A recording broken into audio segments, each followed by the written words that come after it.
Hey guys, it's Riva. Hope you're all well. Today I want to talk about the Flametrooper. As we all know, it wasn't exactly the most useful thing in the beta. It was pretty terrible, to be honest.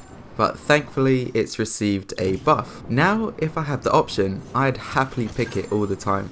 So this video I want to let you know how it has changed, how exactly to use it, and pretty much what the abilities do and when to use them. The first ability is an Incendiary Imploder, basically a fire grenade. It stays ignited on the floor and anyone who goes into it will take damage. Middle or top ability is called Overload. This modifies the primary fire to essentially spit out more flames without any cooldown. And the right ability is Fortify. This temporarily gives the Flametrooper 175 bonus health. The standard flames have now got two features. The spread is larger so that you don't have to be as accurate when you fire it. And when you hit an enemy, they will continue taking damage after they've been hit.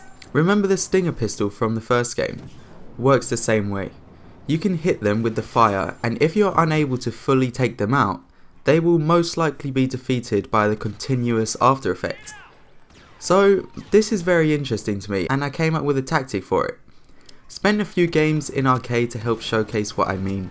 The primary fire still takes a while to kill the enemy, but knowing that they will take damage after you hit them, I decided to use a hit and run tactic.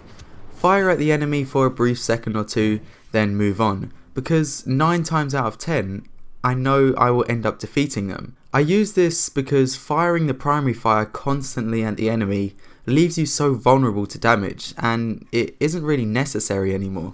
Here's a few examples of what I mean. You can shoot them with the fire for a few seconds and they will continue taking damage even if you stop shooting at them.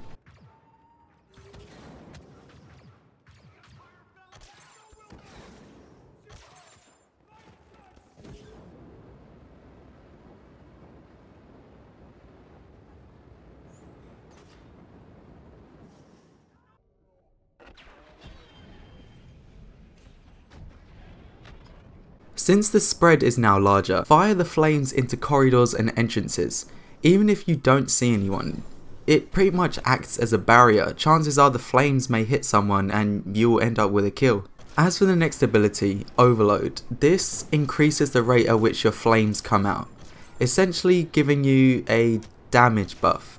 I don't want to confirm it is a damage buff, but it does fire faster, so I'm guessing that would be the logical explanation. It also gives you no overheat for a set time, indicated by the timer on your screen. However, these buffs come with a price.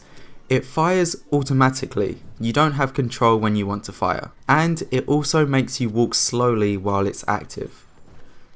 So my advice is to activate this only when you see a large group of enemies pretty close to you, or if you enter a corridor if a hero is near to you.